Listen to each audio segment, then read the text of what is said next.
എൻ്റെ ടീച്ചറെ, ഒരിക്കലും നമ്മളൊന്നുമില്ലാത്തവനായിരുന്നു. പിന്നീടെല്ലാം ഉണ്ടായി. എന്നിട്ടും എഴുത്തും വായനയും മാത്രം നമുക്ക് പിടികിട്ടാണ്ട് വന്നു. അതിന് നമുക്ക് പെരുത്ത് വിഷമമുണ്ട്. പക്ഷെങ്കിൽ ഈ നാട് പോലും വിലക്കെടുക്കാൻ കഴിവുള്ള നമ്മളെ നോക്കി അക്ഷരമറിയാത്ത നാറിന്ന് വിളിച്ച് ഒരു കിലോ പഞ്ചായത്ത് പ്രസിഡന്റ് നമ്മൾ ആക്ഷേപിച്ചു. നമ്മുടെ കൽവിയിലാണത് കൊണ്ടത്. നമ്മളത് കൽവിൽ കുറിച്ചിട്ടു. പത്രക്കടലാസിൽ നിന്നൊരു വാക്ക് വായിക്കാൻ വേണ്ടി, കടലാസിലോട്ടൊരു അക്ഷരം എഴുതാൻ വേണ്ടി നമ്മൾ എന്തുമാത്രം കൊഴിച്ചെന്നാ. അപ്പോഴും പള്ളിക്കൂടം കെട്ടുന്ന കാര്യത്തെപ്പറ്റി നമ്മൾ കിനാവിൽ പോലും കരുതിയിട്ടില്ല കേട്ടാ.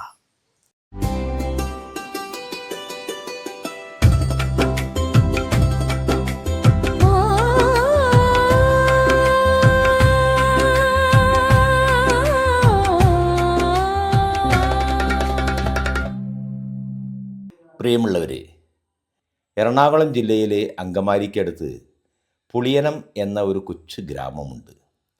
അവിടെ ആ നാടിൻ്റെ പേരിൽ തന്നെ, അതെ, പുളിയനം എന്ന വിളിപ്പേരിൽ അഭിനയകലയിൽ പ്രസിദ്ധനായ, ഒപ്പം സാഹോദര്യവും ലാളിത്യവും ജീവിതശൈലിയാക്കിയ ശ്രീ പുളിയനം പൗലോസിനെയാണ് ഗ്രാമസരണിയിൽ ഇക്കുറി ഞങ്ങൾ പരിചയപ്പെടുത്തുന്നത്.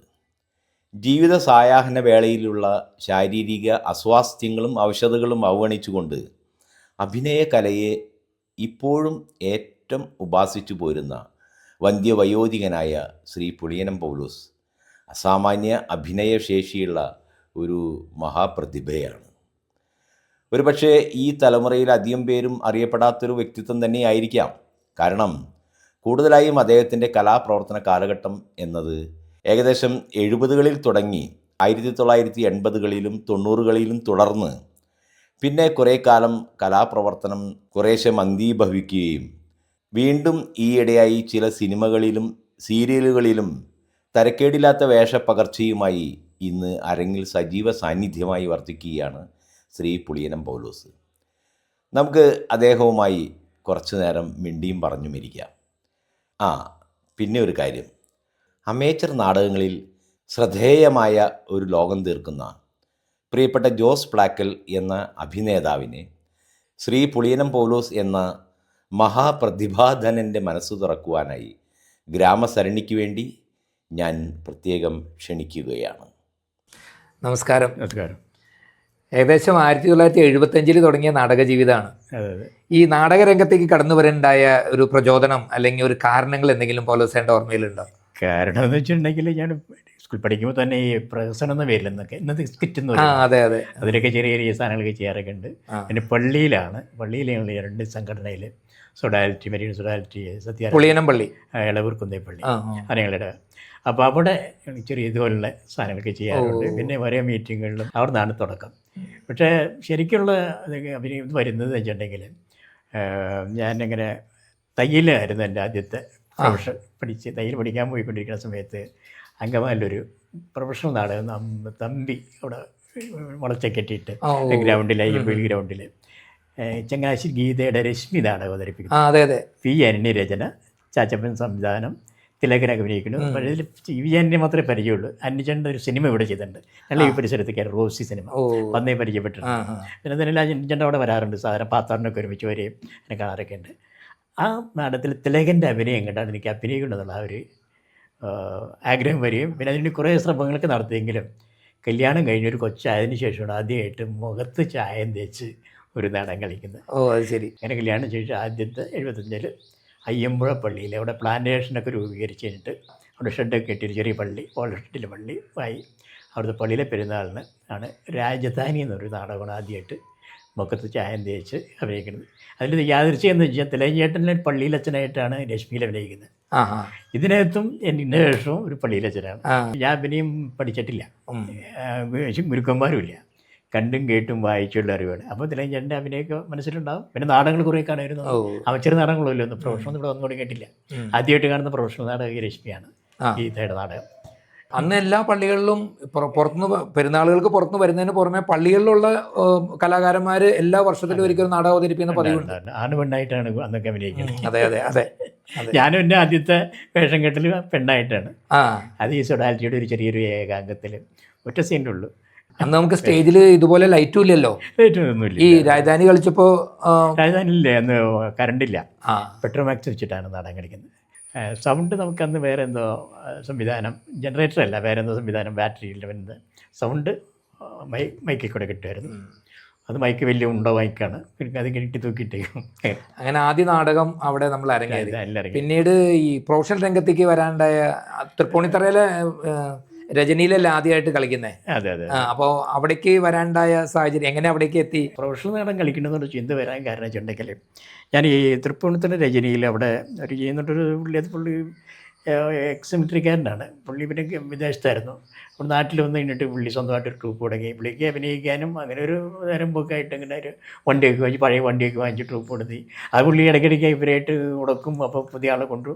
അങ്ങനെയാണ് ഞാൻ ഇവിടെ ഒരു ബാലാജി എന്നൊരു പാർട്ടി ഉണ്ടായിരുന്നു ഇവിടെ ഇരിഞ്ഞാലക്കുട ഭാഗത്തുള്ള പുള്ളി. എൻ്റെ ഒരു നാടകത്തിൽ വെച്ചിട്ട് അവൻ ചെറു നാടകത്തിലുണ്ട്. പുള്ളി വന്നിട്ട് ഒരു പുള്ളിന് ഒരു ചാൻസ് ഉണ്ട് ഒരു ട്രൂപ്പിൽ വേഷം. അപ്പോൾ നമ്മുടെ മനസ്സിൽ ഈ പ്രൊഫഷണൽ നാടക രംഗത്ത് വരാനുള്ള വലിയ കൊതി ഉണ്ട്.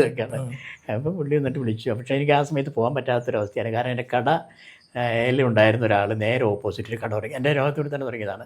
കടയിൽ 10-12 പേര് വർക്ക് ചെയ്യുന്നുണ്ട്. അങ്കമാലിയിലായിരുന്നു കട. അല്ലേ. അപ്പോൾ ആ സമയത്ത് വിളിച്ചിട്ട് പോകാനായിട്ട് മടിങ്ങനെ ഒഴിവാക്കിയതാണ്. വീണ്ടും കയറി പിറ്റേ ദിവസം വന്നേക്കാണ്. അവിടെ ഒരാളെ ശരിയാവുന്നില്ല. 3 ദിവസം കൂടെ ഉള്ളൂ നാടകം കളിക്കുന്നു. ഗുരുവായൂരാണ്. മനസ്സിലൊരു ആവശ്യം, ഗുരുവായൂർ പോയി നാടകം കളിക്കാന്ന് പറയുന്നതിൻ്റെ. പിന്നെ പിള്ളേർ പറഞ്ഞ് ഞങ്ങൾ നോക്കിക്കോളാം എന്ന് പറഞ്ഞ് രാത്രിയൊക്കെ ഒന്ന് കട്ട് ചെയ്തൊക്കെ വെച്ച് അവനെ ഒരു നോക്കി. അങ്ങനെ ആ നാടകത്തിൽ പോയിട്ട് 3 ദിവസം കൊണ്ട് പഠിച്ച് ചെയ്തു. അത് TK ജോൺ സംവിധാനം ചെയ്ത നാടകമായിരുന്നു. വൈക്കം മാളവികയുടെ പ്രൊഡ്യൂസറും സംവിധായകനും നടനൊക്കെ ആയിട്ടുള്ളതാണ്. അപ്പോൾ ജോണായിട്ട് നാടകത്തിൻ്റെ ഫൈനൽ റിഹേഴ്സൽ വന്നിട്ടായിരുന്നു. ഞാൻ 3 ദിവസം കളിക്കുന്നതിന് മുമ്പ് അന്ന് പുള്ളിനെ വിളിച്ചു വരും, മോനെ അടുത്ത് എൻ്റെ മാളവികയുടെ നാടകത്തിൽ വേഷം ഉണ്ടായിരിക്കും, അപ്പോൾ ഇടയ്ക്കൊന്ന് കാണണമെന്ന് പറഞ്ഞ അഡ്രസ്സൊക്കെ തന്നു. അങ്ങനെ പോയി അവിടെ എന്നെ ഫിക്സ് ചെയ്തു. പക്ഷേ അവസാന നിമിഷം വന്നപ്പോൾ വേഷം കിട്ടിയില്ല. അതുകൊണ്ട് ചാച്ചപ്പഞ്ഞയുടെ എങ്ങനെ ചങ്ങനാശ്ശേരി ഗീതയിൽ അങ്ങനെ ഞാൻ പറഞ്ഞു കേട്ടിട്ട് അവിടേക്കൊരു കത്തയച്ചു. പുള്ളി ഇവിടെ കുറുമ്പശ്ശേരി ഒരു നാടകം വരെ കളിക്കുന്നുണ്ടായിരുന്നു. ആ നാടകം പോയി കണ്ടിട്ട് അതിനകത്ത് ഏത് കഥാപാത്രം ചെയ്യാൻ പറ്റുമെന്ന് പറയാൻ പറഞ്ഞ് ഒരു കത്തിടാൻ പറഞ്ഞു. എന്തായാലും അതും നടന്നില്ല. അപ്പോൾ നമുക്കൊരു മാനസികമായിട്ട് അങ്ങനെയും വേണ്ട, ഇങ്ങനെ ചെയ്യണം, പിന്നെ വീട് വെച്ചിട്ടാവാം എന്നുള്ള രീതിയിൽ അങ്ങനെ പോകുമ്പോഴാണ് നമ്മുടെ ഒരു സുഹൃത്ത് നാടകം തുടങ്ങാൻ തീരുമാനിച്ച്. അവനതിന് വേണ്ടി എല്ലാ ചർച്ചകളൊക്കെ കഴിഞ്ഞിരിക്കുമ്പോൾ അവസാന നിമിഷത്തിൽ വേഗം കാല് മാറി. പിന്നെ ഞാനങ്ങനെ തുടങ്ങാൻ വിചാരിച്ചു. അങ്ങനെ 10 വയസ്സ് ശരിക്കും കയ്യിലില്ലാതെയാണ് അങ്ങനെ ഇറങ്ങുന്നത്. അപ്പോൾ അങ്ങനെയാണ് ഈ സൗപർണികയ്ക്ക് കിടക്കുന്നത്. പൗർണമി പൗർണമി അങ്കമാലി പൗർണമിയിൽ ആദ്യത്തെ നാടകം ഏതായിരുന്നു? ശരതാന്തൽ. അത് ഗണേശൻ സംവിധാനം പുള്ളി GPSക്ക് മറ്റേ ഗീതയ്ക്ക് തിരുവനന്തപുരം കലാ തിയേറ്റേഴ്സ് ഒത്തിരി സമിതികൾ. ആ നാടകം ഏകദേശം എത്ര വേദികളിൽ? അതുകൊണ്ട് ഒരു 100 തേങ്ങില്ല താഴെയിട്ട് വന്നുള്ളൂ. കാരണം നാടകം നല്ല നാടകമായിരുന്നെങ്കിലും നമുക്ക് ട്രൂപ്പ് പരിചയമില്ല. അതിനല്ല 100 നാടകം കളിക്കാന്ന് പറഞ്ഞാൽ വലിയൊരു ഇതാണ്. മാത്രമല്ല ഒരു സമിതിനെ കൊണ്ടുപോകാന്ന് പറയുന്നത് അമച്ചർ ലെവൽ പോലെ അല്ലല്ലോ. ഒരു സമിതിനെ കൊണ്ടുകിടക്കാന്ന് പറഞ്ഞാൽ ചെറിയ കാര്യങ്ങളല്ല. അതിനല്ല അന്നൊക്കെ ഈ അമ്പലങ്ങളിലൊന്നും പ്രൊഫഷണൽ നാടകങ്ങൾ വന്നു തുടങ്ങിയിട്ടില്ല. അത് ശരി, ബാല മാത്രമേ ഉള്ളൂ. നമ്മുടെ പള്ളികളിലും വന്ന് പ്രൊഫഷണൽ നാടകങ്ങൾ വന്ന് തുടങ്ങുന്നു. ബൈബിൾ നാടകങ്ങളൊക്കെയാണ്. അമച്ചർ നാടകങ്ങൾ വളരെ കുറവായിട്ട്. പിന്നെ അത് കഴിഞ്ഞിട്ട് പിന്നെ ഈ ശരറാന്തലിന് ശേഷം പിന്നെ അടുത്ത നാടകം ഡോക്ടർ ഇന്ദുകുമാരുടെ അഭിമുഖം സംവിധാനം ചെയ്ത് M. കുഞ്ഞാണ്ടി മാഷാണ്, കോഴിക്കോട് കുഞ്ഞാണ്ടി മാഷ്. കാരണം കുഞ്ഞാണ്ടി മാഷ് ഇവിടെ ഒരു ശ്രീമുഖലേറം ചെയ്യുന്ന ഒരു നാടകം അങ്ങനെ അങ്കമാലിയിൽ നിന്നൊരു അശ്വതി തിയേറ്റേഴ്സ് എന്ന് പറഞ്ഞിട്ടൊരു ആകുന്നൊരു നാടകം അതിനകത്ത് അഭിനയിച്ചിരുന്നു. മാഷ് നിലമ്പൂർ ബാലൻ അങ്ങനെയൊക്കെ ആയിരുന്നു. അപ്പം അങ്ങനെ ബന്ധം വെച്ച് നമ്മുടെ സുഹൃത്താണ് ജോർജ് ഒട്ടോലി, പിന്നെ GA ഹോസനങ്ങൾ ആദ്യത്തെ ഏരിയയിലെ ആദ്യത്തെ പ്രൊഫഷണൽ നാടകമാണ്. അപ്പോൾ അവരുടെയൊക്കെ സുഹൃത്ത് അങ്ങനെ മാഷ് വന്നിട്ട് അത് സംവിധാനം ചെയ്തു. പിന്നീട് പൗലോസേട്ടൻ തന്നെ സംവിധാനം ചെയ്തത് ഈ നാടകം മുതലാണ്. കൊടിമരം മുതൽ. അത് ഇന്ദുലാലിന്റെ 5ാമത്തെ നാടകം അല്ലല്ല, അത് ഡോക്ടർ അഡ്വക്കേറ്റ് മണിലാലിന്റെ മോഹന്റെ 2 നാടകം കഴിഞ്ഞിട്ടാണ്. മോഹന്റെ തീർത്ഥാടന നാടകമാണ് 100 നാടകത്തിന് വില കളിക്കുന്നത്. അതിന് ശ്രീമുഖലേറം മോഹന്റെ പ്രൊഫഷണൽ നാടകം ആദ്യത്തെ ശ്രദ്ധിക്കപ്പെട്ട നാടകം ഈ തീർത്ഥാടനമാണ്. മോഹന്റെ അമച്ചർ നാടകം ഇഷ്ടം പോലെ പ്രിന്റഡ് നാടകങ്ങൾ കളിച്ചിട്ടുണ്ടെങ്കിൽ അതോടുകൂടിയാണ്. ആ നാടകം മുതൽ പിന്നെ സംവിധാനം തുടങ്ങി. പിന്നീട് കതിരാണക്കിളിയിലാണ് സംവിധാനം നിർത്തി. പിന്നെ വീണ്ടും പിന്നെ സംവിധാനം നിർത്തിയിട്ടില്ല, ഞാൻ തന്നെ അല്ല നമ്മുടെ പൊൻകുന്നം വർക്കി സാറിന്റെ കതിരാണക്കിളി അതില് ഞാൻ തന്നെ. അതെ അല്ലേ, ശരി. സാറ് ചെയ്യാന്ന് പറഞ്ഞത് ചെയ്യണമെങ്കിൽ അവിടെ നമ്മൾ റിഹേഴ്സൽ ഉണ്ട്. നമ്മുടെ കോട്ടയത്തായിരുന്നല്ലോ. കോട്ടയത്ത് പാമ്പാടിയിലാണ്. അപ്പോൾ സാറ് പറഞ്ഞു ഇവിടെ ഞാൻ ഷെഡൊക്കെ റെഡിയാക്കി ഭക്ഷണമൊക്കെ റെഡിയാക്കാം, പക്ഷെ പുള്ളിക്ക് നടക്കാൻ പറ്റില്ല, വയ്യ. അപ്പോൾ ചെയ്യാമെന്ന് പറഞ്ഞു. ഏകദേശം എത്ര നാടകങ്ങൾ അമച്ചർ വേദികളിൽ അഭിനയിച്ചിട്ടുണ്ടാവും? അമച്ചറിൽ ഏകദേശം ഒരു 100ൻ്റെ അടുത്ത് 100 അതെന്ന് വെച്ചിട്ടുണ്ടെങ്കിൽ എനിക്ക് അഭിനയിക്കാൻ വേണ്ടിയിട്ടൊരു ക്ലബ്ബ് ഉണ്ടാക്കി, യങ് വേവ്സ് എന്നൊരു ക്ലബ്ബ് ഉണ്ടാക്കിയിട്ട് അതിലൊരു ബെനിഫിഷ്യം നടത്തി. യങ് വേവ്സ്, യുവതരംഗം. യെസ്. അവർ 300 രൂപ എന്നതിന് ബെനിഫിറ്റായിട്ട് കിട്ടി. ഞങ്ങളൊരു ഒറ്റ ഷോ തിയേറ്ററിൽ ഒറ്റ ഷോയൊക്കെ കിട്ടിയുള്ളൂ. മോർണിംഗ് ഷോ നടത്തി ഒരു ഹിന്ദി പടം, അറൗണ്ട് ദി വേൾഡ് $8 എന്ന് പറഞ്ഞൊരു പടം. അങ്ങനെ ഒരു 300 രൂപ കിട്ടി. ഈ 300 രൂപയ്ക്ക് ഒരു ഗിറ്റാറും തബലയും വാങ്ങിച്ചു. അതിവിടെ പോകണം, എറണാകുളത്ത് പോകണം. ഇല്ല, പഠിക്കണമെങ്കിൽ കലാഭവനിൽ പോകണം എറണാകുളത്ത്. അത് ശരി. അന്ന് കലാഭവനുണ്ട്. കലാഭവൻ. കലാഭവൻ അന്ന് റോഡിൻ്റെ റൈറ്റ് സൈഡിൽ ഓടിട്ട കെട്ടിടത്തിൽ അവിടെയായിരുന്നു ആദ്യം. അങ്ങനെ അവിടെ പോയി ഗിറ്റാർ പഠിക്കാൻ. ഞാൻ ഗിറ്റാർ പഠിക്കാമെന്ന് പറഞ്ഞു. ഞാൻ ഗിറ്റാർ പഠിക്കാനും വേറൊരു പയ്യൻ തബല പഠിക്കാൻ വരാമെന്ന് പറഞ്ഞു. അങ്ങനെ പോയി. അപ്പോൾ അവിടെ 1 മണിക്കൂർ 2 ദിവസമാണ് ക്ലാസ്. അപ്പോൾ അച്ഛൻ്റെ അടുത്ത് വെച്ചാൽ ഞാൻ ഇങ്ങനെ തയ്യൽ കടയൊക്കെ നടത്തുന്ന ആളാണ്. ഒരു 10-12 വർക്ക് ചെയ്യുന്ന കടയൊക്കെ ഉണ്ട്.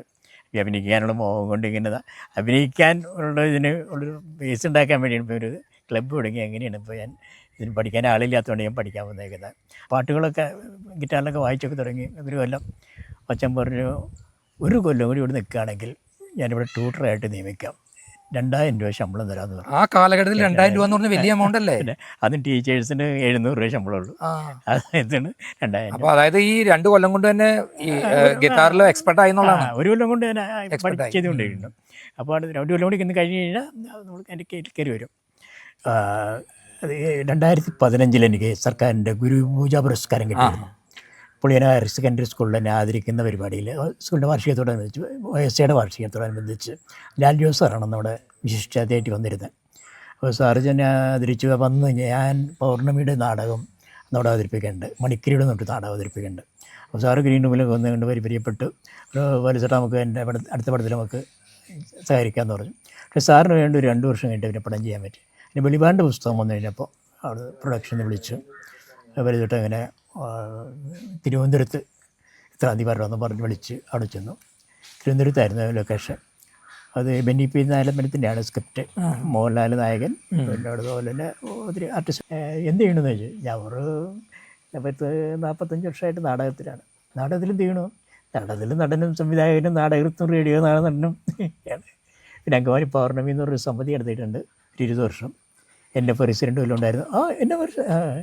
എന്നെ വർഗീസ് കാട്ടിപ്പറമ്പൻ, ഷീല, ലക്ഷ്മി, സരസ്വതിയുടെ നായകനായിട്ട് പ്രസാദ് എന്ന പേരിൽ സിനിമ അഭിനയിച്ച കാട്ടിപ്പറമ്പൻ 2-3 വർഷം ഉണ്ടായി. തന്നെ മിക്കവരങ്ങനെ കേരളത്തിലെ പ്രഗത്ഭരായൊക്കെ ഉണ്ടായിരുന്നു.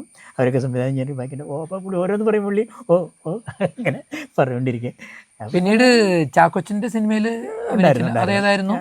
അത് ലാൽ ജോസിൻ്റെ അടുത്ത സിനിമ തട്ടുംപുറത്ത് തൊട്ട് അതിനകത്ത് നല്ലൊരു വേഷമായിരുന്നു. അതൊരു ചായക്കടക്കാരൻ, ഒരു സേതുലക്ഷ്മിയുടെ ചായക്കടയുണ്ട്. ഞാൻ അവിടുത്തെ ചായക്ക് എടുത്തു കൊടുക്കുന്ന ഒരാളായിട്ട്. ചുരുക്കത്തിൽ പറഞ്ഞു കഴിഞ്ഞാൽ മലയാളത്തിൻ്റെ എല്ലാ മഹാനടന്മാരെ ഒപ്പം അഭിനയിക്കാനുള്ള ഭാഗ്യം ലഭിച്ച ആളാ പൗലോസേട്ടൻ. അല്ല, ഈ 45 വർഷത്തെ അഭിനയ പാരമ്പര്യം അല്ലെങ്കിൽ 50 വർഷത്തെ അഭിനയ പാരമ്പര്യത്തിൽ ഇതല്ല ഞാൻ പ്രതീക്ഷിക്കുന്നത്. ഇതിൻ്റെ അപ്പുറത്ത് എത്തിച്ചേരുന്നുള്ളതാണ്. കാരണം ഇതിലെല്ലാം തന്നെ ചെറിയ ചെറിയ വേഷങ്ങളാണ് കിട്ടിയിരിക്കുന്നത്. അതിൻ്റെ അപ്പുറത്ത് ഇനിയും വരാൻ പോകുന്ന സമയത്ത് ഒരു മുഴുനീള കഥാപാത്രം അല്ലെങ്കിൽ ഏറ്റവും പ്രധാന കഥാപാത്രങ്ങളിലേക്ക് എത്തിച്ചേരാനുള്ള വഴി തുറക്കുമെന്ന് തന്നെയാണ് ഞങ്ങൾ പ്രതീക്ഷിക്കുന്നത്. അതാണ് ഞാൻ ചെയ്ത്. മറ്റേ മരണവാസിലെ വലിയ വേഷം ഇത്. മരണവാസിൽ അത് വെച്ചിട്ടുണ്ടെങ്കിൽ ഞാനിതുപോലെ തന്നെ ഗുരുവായൂരമ്പല നടയിൽ അഭിനയിച്ചുകൊണ്ടിരിക്കുമ്പോൾ അതിനകത്ത് 30 ദിവസത്തെ ഡേറ്റ് പറഞ്ഞു. അപ്പോൾ ചേട്ടാ 2 ദിവസത്തെ സംഭവമാണ്. കല്യാണത്തിൻ്റെ തലേ ദിവസം പിറ്റേ ദിവസമാണ് അതിൻ്റെ സംഭവം. അത് ഒരു ജാക്സൺ പ്രസാർ എന്ന് പറഞ്ഞൊരു പടത്തിലെ പ്രൊഡക്ഷൻ പ്രൊഡക്ഷൻ എക്സിക്യൂട്ടീവ് ഒരു അനിലാണ് വിളിച്ചത്. അപ്പോൾ റിസൾട്ട് അങ്ങനെ ഒരു 30 ദിവസത്തെ വർക്കുണ്ട്. 10 ദിവസം തൃശ്ശൂരും 20 ദിവസം എറണാകുളത്തുമാണ്. വരാൻ പറ്റും. പിന്നെ വലുത് വരാമെന്ന് പറയാം. എൻ്റെ വേഷം എന്ന് ചോദിച്ചു. അപ്പം പൃഥ്വിരാജിൻ്റെ അമ്മാവൻ്റെ വേഷമെന്ന് പറഞ്ഞു. പക്ഷേ സിനിമ വന്നു കഴിഞ്ഞപ്പോൾ പൃഥ്വിരാജിൻ്റെ അമ്മാവൻ്റെ വേഷമല്ല, ഈ ബേസിലിൻ്റെ അപ്പൂപ്പനാണ് ക്യാരക്ടർ. അപ്പോൾ അതൊരു ഈ 30 ദിവസം അഭിനയിച്ചെങ്കിൽ ആകെ 2 ഡയലോഗ് ഉണ്ടായിരുന്നുള്ളൂ. പിന്നെ നമ്മുടെ ക്യാരക്ടർ ചെറുതായിരുന്നെങ്കിലും ഒരു മറ്റുള്ള നടന്മാരോടൊപ്പം തന്നെ നമുക്ക് എല്ലാ രീതിയിലുള്ള ശ്രദ്ധ കിട്ടി. ജഗദീഷ് കിട്ടി നേരത്തെ പരിചയമുണ്ട്. അപ്പോൾ ജഗദീഷ് കിട്ടി സംസാരിച്ച് പിന്നെ നമ്മുടെ ബൈജു വന്നിട്ടുണ്ട് വീശിയൊക്കെ പിരിച്ചൊരു ഫോട്ടോ ഒക്കെ ഇട്ടത് പുള്ളി ഇൻസ്റ്റാഗ്രാമിലിട്ടൊരു പടത്തിൻ്റെ വർക്ക് ചെയ്യുന്നു. പടത്തിൻ്റെ ഡബിങ് കഴിഞ്ഞ് പടം റിലീസാവാറായ സമയത്തിന് വെളിയിൽ പോലെ ചേട്ടാ ഞാൻ ഇങ്ങനെ ബേസ് ടോവിനോ ഫിലിംസിൽ നിന്നാണ് വിളിക്കുന്നത്. എൻ്റെ അസോസിയേറ്റ് ഡയറക്ടറാണ്. അപ്പോൾ ചേട്ടൻ്റെ ഇപ്പോഴത്തെ ലുക്കൊന്ന് അയച്ചു തരാൻ പറഞ്ഞിട്ട് അപ്പോൾ ഞാൻ അയച്ചു കൊടുത്തു. ഒരു 15 മിനിറ്റ് കഴിഞ്ഞ് വിളിച്ചു, ചേട്ടാ അത് ഇത് മാറ്റരുത് കേട്ടോ, മീശ ഒന്നും ചെയ്യരുത്, മുടി വെട്ടരുത്, ഒരു പടത്തിന് വേണ്ടിയിട്ടാണ്, ഇനി പ്രൊഡക്ഷനിൽ നിന്ന് വിളിക്കട്ടോ എന്ന് പറഞ്ഞു. ഒരു കുറച്ച് 3-4 ദിവസം കഴിയുമ്പോൾ പ്രൊഡക്ഷനിൽ നിന്ന് വിളിച്ചിട്ട്, ചേട്ടാ അത് ഈ പടത്തിലേക്കൊരു പ്രധാന ഒരു വേഷത്തിന് വേണ്ടിയിട്ടാണ്, അപ്പോൾ ഒരു 10-45 ദിവസത്തെ വർക്ക് ഉണ്ടാവും, അപ്പോൾ ചേട്ടാ ഏതെങ്കിലും ഇതിൻ്റെ ഇടയ്ക്ക് വർക്ക് ഏറ്റുണ്ട്, അവരുടെ വർക്ക് ഒന്നും പറഞ്ഞു വെച്ചിട്ടുള്ളൂ, ഇത് ഏറ്റിട്ടില്ല, അപ്പോൾ ഇനി വിളിക്കാട്ടോ എന്ന് പറഞ്ഞ്. പിന്നെ 2 ദിവസം കഴിഞ്ഞ് വീണ്ടും വിളിച്ചിട്ട് അവിടെ ചെന്നപ്പോൾ ഒരു സീൻ തന്നത് ചെയ്ത് കാണിച്ചു. ഒരാഴ്ച കഴിഞ്ഞപ്പോഴേക്കും വീണ്ടും വിളിച്ചു. അപ്പോഴാണ് ഈ ഡേറ്റിൻ്റെ കാര്യമൊക്കെ പറയുന്നതും. അങ്ങനെ ഇനി ഡേറ്റ് എന്ന് പറഞ്ഞു, ഇത്രാം തീയതി ആയിരിക്കും മിക്കവാറും അവസാനം കൺഫേം ആയിട്ടില്ലെങ്കിൽ ചേട്ടൻ്റെ അടുത്ത് ഏതെങ്കിലും വർക്ക് ചെയ്യണമെങ്കിൽ വിളിച്ച് പറഞ്ഞിട്ട് വേണ്ടി ചെയ്യാം. അങ്ങനെയാണ് മരണമാസത്തിലേക്ക് വരുന്നത്. മരണമാസത്തിൽ വെച്ചിട്ടുണ്ടെങ്കിൽ അതിനകത്ത് നായകൻ, അപ്പോൾ ഡയറക്ടർ പറഞ്ഞു നായകൻ ബേസിലാണെങ്കിലും ഇതിനകത്തൊരു പ്രധാന കഥാപാത്രം ചേട്ടനാണ് ചെയ്യുന്നത്. അത് മരിച്ച് അഭിനയിക്കേണ്ട ക്യാരക്ടറാണ്. മരിച്ചവനെയൊക്കെ നമ്മൾ ഈ മരിച്ച് പണിയെടുത്തു അല്ലെങ്കിൽ മരിച്ച് കളിച്ചു എന്നൊക്കെ പറയില്ലേ, എന്ന് പറഞ്ഞ സംഭവം ഞാൻ വിചാരിച്ചത്. പക്ഷേ സംഭവം അതല്ല. ഫസ്റ്റ് ഹാഫിൽ ഞാൻ ജീവനോടെ ഉള്ളൂ, സെക്കൻഡ് ഹാഫ് ഞാൻ ഫുള്ളായിട്ട് ഡെഡ് ബോഡി അഭിനയിക്കുന്നതാണ്. ഇപ്പോൾ പൗലോസേട്ടൻ ഏകദേശം 51 വർഷത്തെ അഭിനയ പാരമ്പര്യത്തിൻ്റെ ഒരു മഹാവ്യക്തിത്വത്തിന് മുന്നിലാണ് ഞാൻ നിൽക്കുന്നത്. വളരെ സന്തോഷം ഇത്ര നേരം സംസാരിച്ചതിൽ. ഒരുപാട് കാര്യങ്ങൾ അറിഞ്ഞു. ഇനിയും സിനിമയിൽ ഒരുപാട് അവസരങ്ങൾ ഉണ്ടാവട്ടെ. ഈ പ്രായത്തിലും അഭിനയത്തിൻ്റെ ആ ഒരു ത്വര അതുപോലെ തന്നെ കാത്തു സൂക്ഷിക്കുന്ന പൗലോസേട്ടൻ്റെ മുന്നിന് എല്ലാ അഭിനന്ദനങ്ങളും, അതുപോലെ ഭാവി അഭിനയ ജീവിതം ശോഭനമാകട്ടെ എന്നുള്ള ആശംസകളും. Thank you. ഓക്കെ.